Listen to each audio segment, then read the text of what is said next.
Morning, Prairies, or good evening, or good afternoon, or whatever it happens to be while you're watching this. Today we are going to create your own chain reaction machine at home. This is based on the chain reaction table that we have at Prairie in Create Connect.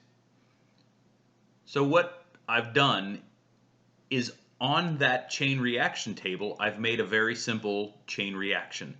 And that's where we're going to start this project. But after we've finished recreating that simple version of the chain reaction, in later videos we're going to start adding to it and making this thing really cool and really creative. My name is Kevin Kunz and I'm the manager of exhibit production at Prairie, which means that I get to make things. The goal today is to recreate that chain reaction machine that you just saw, but using things that you find around your house. This is what my final product looks like. And you can see the four components that make up this chain reaction machine. When I push the ball, it rolls down the slope or the ramp and hits the three books, knocking the books over, which knocks this piece of wood out from underneath of the pendulum, swinging down, hitting this softball into the gate that lifts the lever for the flag. The rest of today's video is going to concentrate on the construction of the slope that we see over here. So before we start, there are a ton of ways to make a little slope or a ramp. You don't have to do it this way. This is the way I decided to do it because it just goes into a little bit of construction and building something and thinking through, and there's a little bit of math involved. So if you can come up with a slope, a way to make the whatever ball you happen to be using roll down a hill or a ramp, go ahead and do that. But if you want to follow along with this, we're going to make a slope that's pretty sturdy using some sturdy cardboard. First, I had to figure out what materials I was using. I knew I had some softballs down in the basement, so that was going to be my rolling ball. And next, I needed to find a box that was big enough and sturdy enough to make the slope that I wanted to make. And this old printer box was absolutely perfect. So the printer box measured 20 inches across by 20 inches high. And I knew that I had to get two sides of this ramp out of one side of the printer box just in case I needed that strong corrugated cardboard for something else that we're going to do in this project. Knowing those dimensions, I went and I started drawing a really rough sketch. And I knew that I wanted to keep the 20 inches of the base, but I also knew that I needed enough height for the ball to roll relatively quickly down this slope. Otherwise, if it's not rolling fast enough, it's not going to have enough energy to hit that first book and knock that over. I also didn't need it to fall from a super amount of height, so I decided 12 inches was going to be enough. So because this ramp has two sides to it, I needed to figure out how far apart those sides need to be. So I could have done it two ways. I could have measured the softball and then tried to figure out how much of the softball I wanted on each side. Or I could just take two pieces of cardboard, put them close together, and roll the softball down. And that's what I did. It ended up being the softball is about 3 3/4 inches in diameter. And when I put the cardboard together, it rolled nicely at 2 3/4 inches. So that's an extra inch. That means there's a ½ an inch of this softball on each side. Now that I know what ball I'm going to use, I know what box I'm going to use, I've done my drawing, I'm going to go gather the tools that I need and I'm going to actually start assembling this. So what you're going to see is a series of steps of how I took the box and made it into the ramp, the slope that we're using for the chain reaction machine. Make sure that you're getting the help of an adult in order to create this, because we're going to use some tools that are very sharp and very hot, and it's important that you have supervision as you're trying to make this. So before I start assembling things, I like to go around and gather the tools that I'm going to need so that I'm not running all over the place trying to find something in the middle of a project. And the tools that I used for this, I used a tape measure, I used a razor knife and some scissors. I used hot glue gun or some really strong tape like duct tape.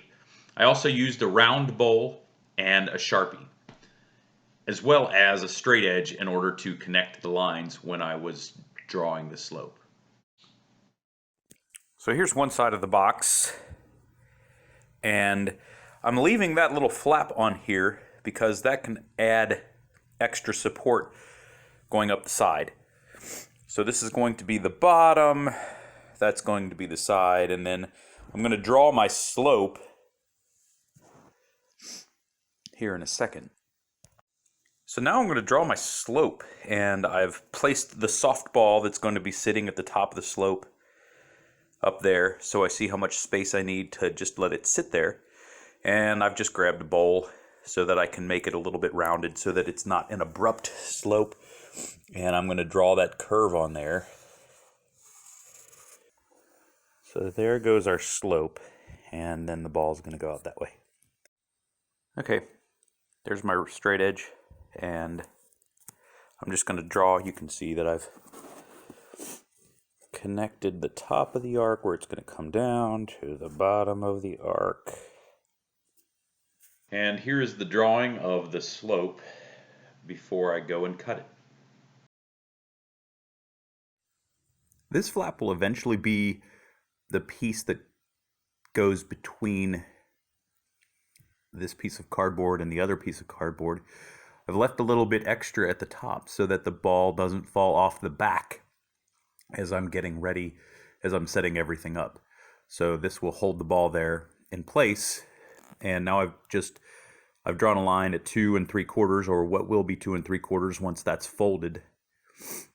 And this piece here will attach to the other side to create the spacer. I'm going to go ahead and cut them now. So now I've cut out the entire slope, and I've left a tab on this side and a tab on this side so that I can connect those tabs to the other side. Now the cool part about this is that taking this top piece and flipping it around fits perfectly. So we actually have both pieces cut out right now. So I'm obviously going to have to trim one side off, but I'm going to do that, and then we'll start assembling. Now I've cut the pieces of cardboard out, cut the bottom off of the other piece, and I have taped them together. This way I can go through and mark where they're just a little bit different and make them the same so that the slope is the same all the way down and the ball travels consistently. So now we're going to begin the assembly of the slope. The first thing that we're going to do is take this first piece that we cut with the tab on it, and we're going to add a little bit of hot glue. I'm going to use hot glue, but you can use tape, probably a good strong duct tape or something like that to connect these together. I'm going to use a little bit of hot glue. I'm going to glue the part of the tab here that connects to the other side, and then I'm going to hot glue the tab there that connects to the other side. And there you see, glued together on the top,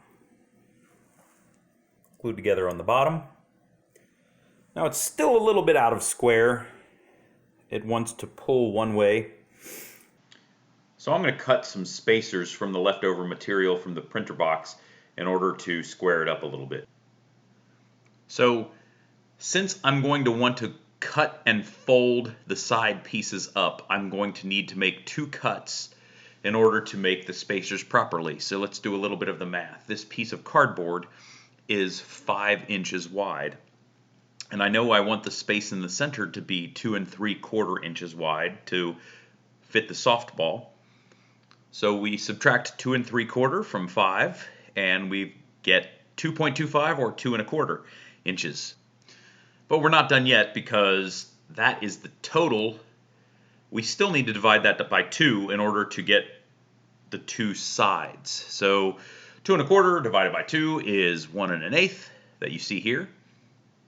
So we're going to come in 1 1/8 from each side, and we're going to cut halfway through the cardboard. That way we can bend it back to make the sides of these braces that will glue to the ramp. I've now come in 1 1/8 inch from each side and made some dots so that I can connect them. And then I draw my lines and double check to make sure that the width of the middle is the 2 3/4 inches that it's supposed to be.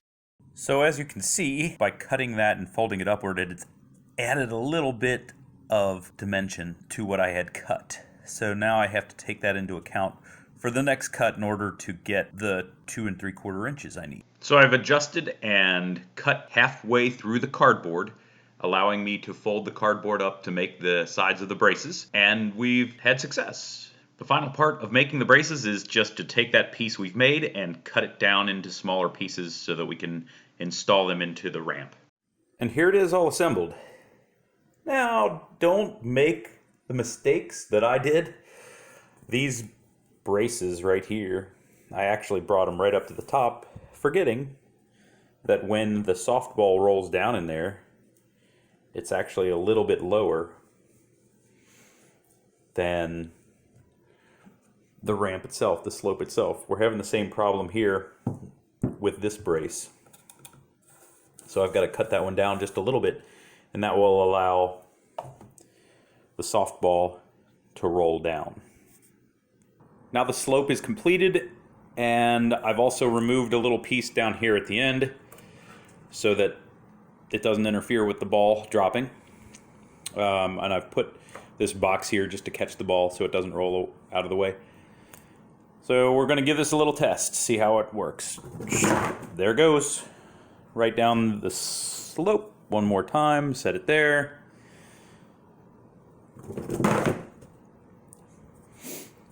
Now what we can do is decorate our slope. I'm going to do that probably after I finish this part of the video, and you should do the same thing. Now that we have our slope or our ramp constructed, we get to the next part of the reaction contraption, and that was 3 blocks falling over. I've replaced blocks with books. They're about the same shape, and I've got 4 of them here. So let's see how it works. This is a nice, easy part of the reaction contraption. Here we go.